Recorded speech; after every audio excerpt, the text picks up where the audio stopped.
Assalamualaikum warahmatullahi wabarakatuh.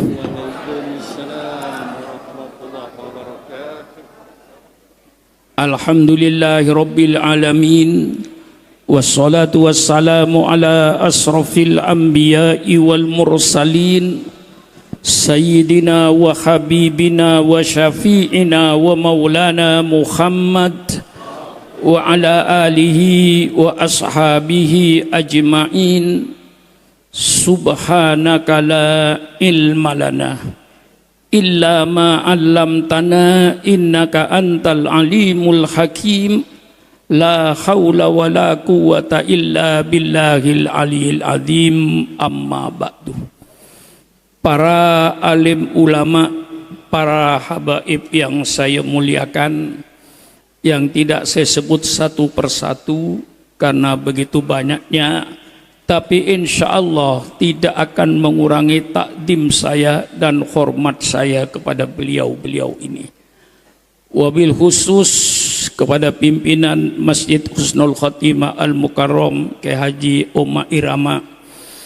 Terlebih dahulu saya sampaikan ucapan terima kasih atas segala perjuangannya di dalam menghidupkan agama yang kita cintai di negara kesatuan Republik Indonesia ini.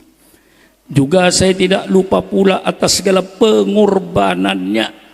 Sekali lagi saya titik beratkan pengorbanan, karena pengorbanan inilah yang akan membawa kita keberhasilan.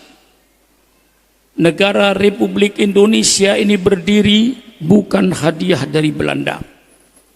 Negara Republik Indonesia berdiri bukan hadiah dari Jepang. NKRI didirikan di atas aliran darah bangsa Indonesia. NKRI didirikan di atas cucuran air mata seluruh rakyat Indonesia. Dan alhamdulillah, insya Allah, saham yang terbesar dalam mendirikan NKRI ini adalah umat Islam. Kalau ada orang yang bertanya sejauh mana kontribusi umat Islam terhadap NKRI, selalu saya jawab, tolong pemerintah adakan sensus kuburan. Selalu saya katakan, sensus kuburan maksudnya Taman Pahlawan. Di seluruh kabupaten di Indonesia pasti ada Taman Pahlawannya. Disitulah pemerintah adakan sensus. Semua Taman Pahlawan disensus. Nama siapa, agama apa, siapa nama apa, siapa nama, agama apa, nama siapa, agama apa. Saya yakin 99%, barangkali 9% darahnya umat Islam untuk NKRI ini. Sebenarnya kalau tidak kena toleransi umat Islam, begitu Bung Karno memproklamirkan kemerdekaan, kami bangsa Indonesia dengan ini menyatakan kemerdekaan Indonesia, hal-hal yang mengenai pemindahan kekuasaan dan lain-lain akan dilaksanakan dengan cara saksama dalam tempo yang sesingkat-singkatnya. Secara fakta mestinya waktu itu negara Islam Indonesia, mestinya. Tapi karena kita toleransi, bahwa yang berjuang di Indonesia tidak 100% umat Islam, umat lain juga ikut berdiri, dari umat gereja, dari umat Hindu, umat Buddha, karena mereka juga ikut berjuang. Maka walaupun secara fakta waktu itu mestinya Indonesia ini otomatis negara Islam, 90% penduduknya Islam. Tapi para tokoh kita, ulama kita lapang dada. Toleransi terbesar kita menerima negara kesatuan Republik, negara kebangsaan. bukan negara agama. Tapi sadarilah pemerintah Indonesia bukan negara agama, tapi kebetulan rakyat Indonesia 90% beragama Islam. Ini pemerintah harus menyadari. Dan kitalah yang paling banyak andilnya. Maka kita bangunlah negara ini dengan penuh perasaan, dengan Bhinneka Tunggal Ika. Walaupun kita bermacam-macam agama, bermacam-macam suku, tapi kita mari satu bangsa Indonesia kita bina. Rasulullah ketika di Madinah menghadapi masyarakat yang pluralistik, ada agama Yahudi, ada agama Kristen, ada agama penyembah berhala. Rasulullah bisa menjadikan suatu bangsa Madinah dengan yang disebut Piagam Madinah. Piagam Madinah merupakan satu pelajaran kepada bangsa Indonesia. Bagaimana cara mempersatukan masyarakat yang pluralistik ini. Alhamdulillah. Maka kita jaga kesatuan dan persatuan bangsa ini. Kita jadi bangsa yang damai, yang pernah toleransi, dengan saling hormat menghormati, dengan saling harga menghargai antar bangsa Indonesia ini. Tetapi ada batasnya. Kita saling hormat menghormati, kita saling harga menghargai antar umat beragama, bukan berarti membenarkan semua agama.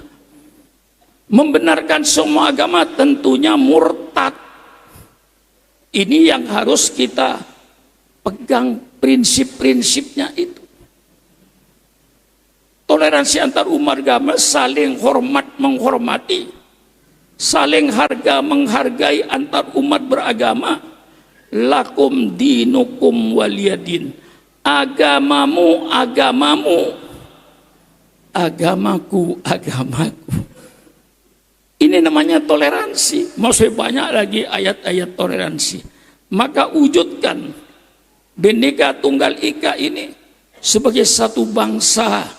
Jangan membuat pecah belah, khususnya dalam tubuhnya umat Islam. Kita tahu setelah selesainya perang salib yang 200 tahun berjalan, akhirnya umat Islam mendapat kemenangan.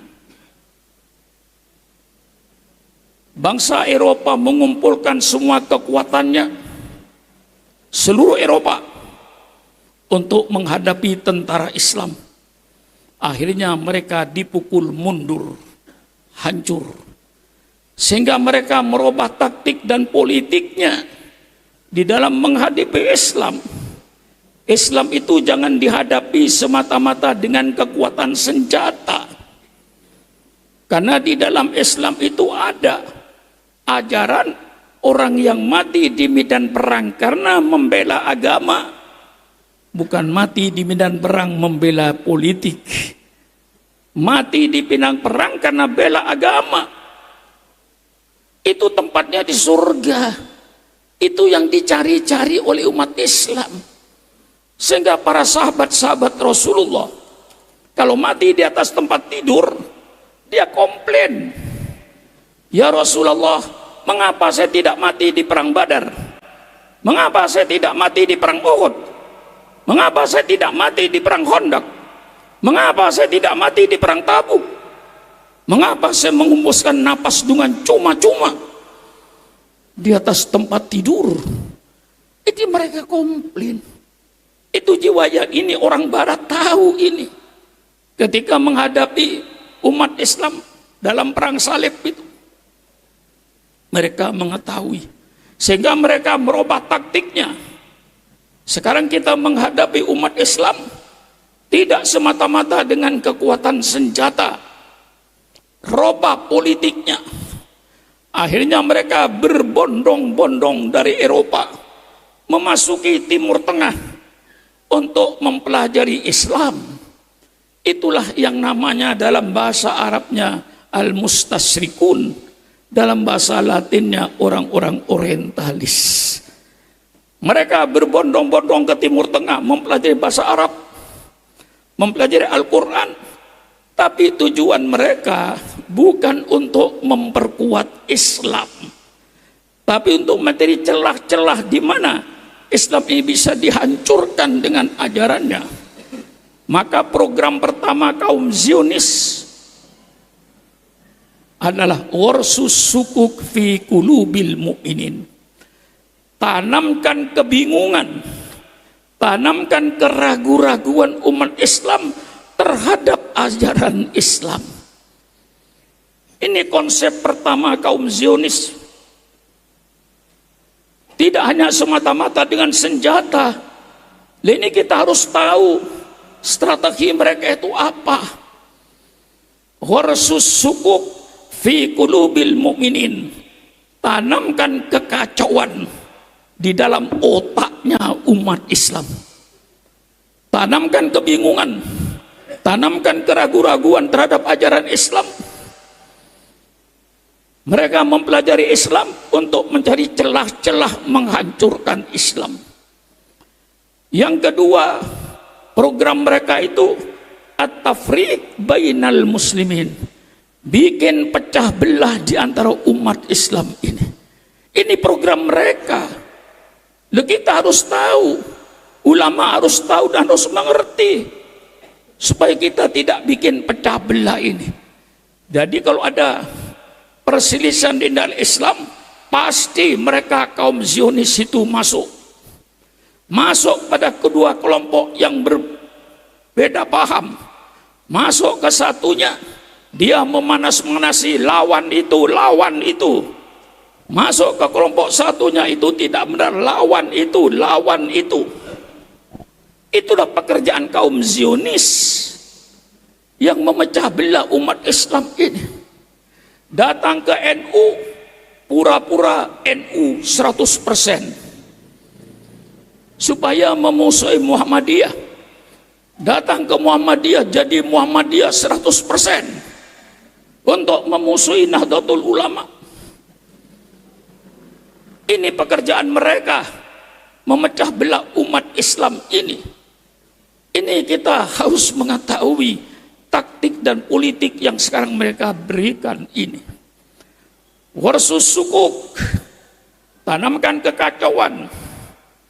Pernah dulu zamannya Menteri Agama Bapak Munawir, Allahumma fir lahu, menyatakan bahwa hukum waris perlu ditinjau kembali. Lidzakari mithlu hadil unthayain. Saya datangi dan saya ajak bicara, Pak Munawir, jangan menghantam Al-Quran. Al-Quran itu datangnya dari Allah, pasti bijaksana. Lidzakari mithlu hadil unthayain, bagi laki-laki 2 bagian, perempuan 1 bagian, itu yang adil. Mengapa? Karena Allah memberikan beban kepada laki-laki, tapi tidak memberikan beban kepada perempuan. Laki-laki begitu kawin wajib membikinkan rumah anak istrinya, wajib memberikan makan setiap hari, wajib mencerdaskan anaknya. Itu semua dipikul oleh orang laki-laki dalam ajaran Islam. Kalau ada perempuan karir, misalnya membantu suaminya dalam ekonomi, itu bukan kewajiban, kebaikan seorang istri. Tapi kalau laki-laki kewajiban, ini bedanya. Sehingga yang diberikan kewajiban dengan yang tidak diberikan kewajiban tentu beda. Dan bedakan, harta laki-laki itu harta keluarga, tapi harta perempuan harta pribadi. Kiai Uma Irama, sepatu anaknya robek, dia keluarkan dari sakunya. Hartanya, beras keluarkan hartanya, itu harta laki-laki, harta keluarga. Keluarga harta perempuan, harta pribadi. umpama dia membantu suaminya, itu kebaikan, bukan kewajiban. Oleh sebab itu lidzakari mithlu hadzal unthayain ini sangat-sangat adil. Tidak semua yang sama itu adil. Tidak semua yang berbeda itu tidak adil. Kalau ada orang gemuk datang kepada saya bagi kain. Ada orang kurus datang kepada saya bagi kain. Saya bikin sama. Yang gemuk saya kasih 2 meter, yang kurus 2 meter. Yang gemuk kagak bisa bikin baju 2 meter. Yang kurus lebih sedikit 2 meter itu. Tentu saya yang bergemuk saya kasih 3 meter. Yang kurus saya kasih 2 meter. Itu namanya adil. Disitulah mereka mencari kelemahan Islam itu. Orang-orang orientalis untuk bikin kacau. Apa bedanya umat Islam dengan orang zaman jahiliyah? Dulu zaman jahiliyah menyembah batu. Sekarang orang Islam pun menyembah batu. Ka'bah yang segi 4 itu batu. Seluruh umat Islam sujud kepada batu. Ini kalau disebarkan kepada orang di luar dunia pesantren, saya khawatir termakan. Tapi kalau dalam dunia pesantren, tentu kita tidak. Karena kita sujud kepada Allah. Itu cuma menyatukan arah. Karena kita disuruh sembahyang berjamaah. Lalu arahnya kemana? Fawalli wajhaka satrul masjidil haram. Dan saya yakin bangsa Indonesia sholat 5 waktu belum yakin pas kepada Ka'bah. Tarik benang dari Bangka ini ke Ka'bah, mungkin saudara hidungnya meleset 1 kilometer di sebelahnya Ka'bah ke selatan. Tidak ada yang tepat. Sholatnya sah. Karena kita bukan disuruh sujud kepada Ka'bah. Fawalli wajhaka satrul masjidil haram, ke arah Masjidil Haram. Bisa salah. Kalau kita disuruh sholat misalnya menghadap ke Bandung, situ Bandung. Belum tentu persis masjid yang ada di Bandung. Sholatnya sah menurut fuqaha. Nah, oleh mereka dicari-cari. Ini namanya warsus sukuk fi qulubil mu'minin. Dan ini akan berlangsung terus pembingungan umat Islam terhadap ajaran Islam ini. Maka perlunya pengajian supaya ngaji dengan cara yang benar. At-tafriq bainal muslimin, perpecahan umat Islam, ini program mereka. Jadi kalau orang Islam itu pecah, mereka ketawa sambil mendatangin kepada kedua belah pihak, dipanas-panasi untuk saling kafir mengkafirkan supaya berantem. Nah, kalau sudah tahu program Zionis internasional at-tafriq bainal muslimin, mengapa kita mau diadu? Maka marilah, kalau ada hal-hal yang kita berbeda, mari kita selesaikan dengan musyawarah. Itu yang kita harapkan. Maka pada saudara-saudara saya yang saya hormati, mari kita duduk bersama. Saudara-saudaraku yang saya cintai dari kaum Habib, datanglah ke asrama pesantren Pondok Darul Rahman. Bawalah kitab Anda, bawalah hadis Anda. Mari ketemu dengan Sukron Makmun. Kita makan nasi goreng bersama. Kita minum kopi bersama. Mari kita berbicara dengan dalil-dalil yang masuk akal. Jangan dengan emosi. Dengan emosi itu tidak menghasilkan. Mari kita bicara.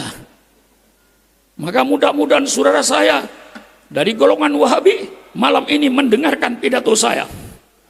Besok pagi tidak setuju dengan pidato saya, datang ke Pondok Pesantren Darul Rahman. Saya siapkan kopinya. Mari bicara. Jangan mengaku benarnya sendiri. Kita yang sering bicarakan bid'ah, bid'ah, bid'ah, bid'ah. Mari kita bicarakan. Kalau Kata-kata bid'ah itu di Quran ada. Badi'us samawati wal ard. Pertama kali yang bikin bid'ah itu Allah. Allah bikin bid'ah. Mengapa Allah kan badi'us samawati wal ard?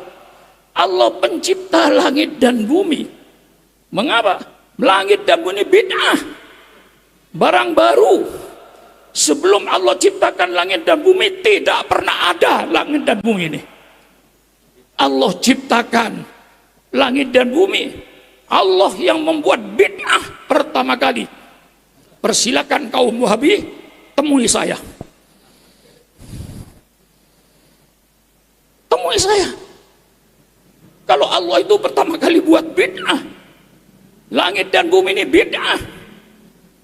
Mengapa dikatakan bid'ah? Sebelum Allah menciptakan langit dan bumi, tidak pernah ada langit dan bumi itu. Baru ada setelah Allah ciptakan.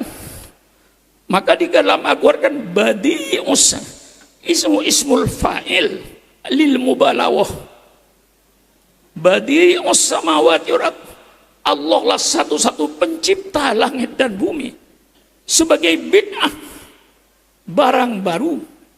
Mari kita setujui dulu. Lalu dalam istilah agama kita, bid'ah itu sesuatu yang tidak ada pada zaman Rasulullah, kemudian ada.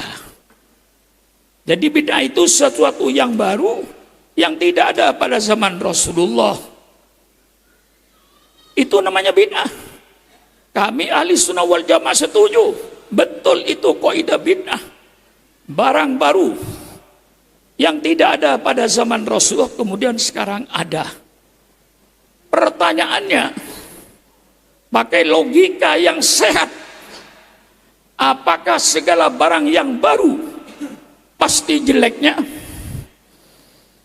Tolong, Kiai Umar jawab. Apakah semua barang baru yang tidak ada zaman Rasulullah sekarang ada? Apa pasti jeleknya?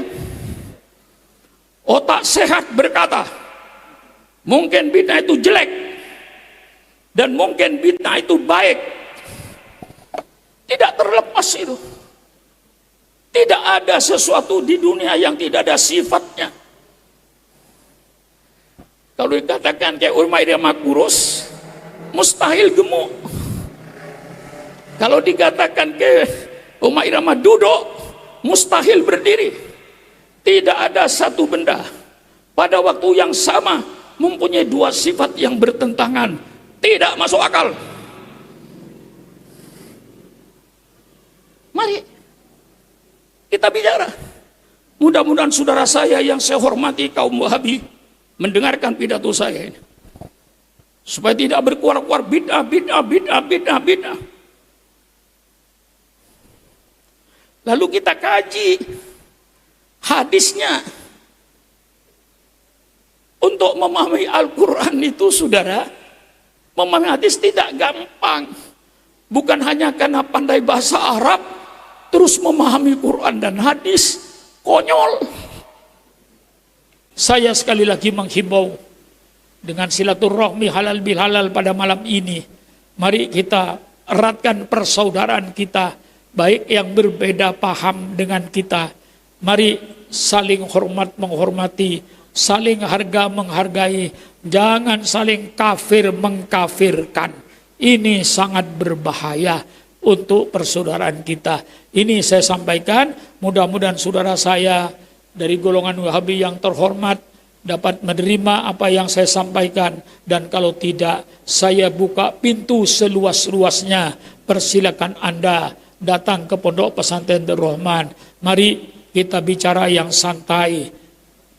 Apa yang Anda inginkan dan apa yang saya inginkan. Inilah penjelasan. Juga ini tertulis, apa yang saya pidatukan ini tertulis dalam kitab Mafahim Tajibu Antusoha. Artinya pemahaman-pemahaman yang wajib diluruskan. Malam ini saya meluruskan. Sekian saja. Terima kasih kepada Al-Mukarram Kiai Umar Irama sebagai pimpinannya Masjid Husnul Khotimah ini. Mudah-mudahan seluruh kita ini yang hadir Mudah-mudahan husnul khotimah, diberikan oleh Allah husnul khotimah. Mudah-mudahan dosa-dosa kita diampuni oleh Allah. Mudah-mudahan juga amal-amal soleh kita diterima oleh Allah Subhanahu wa taala. Sekian, wassalamualaikum warahmatullahi wabarakatuh.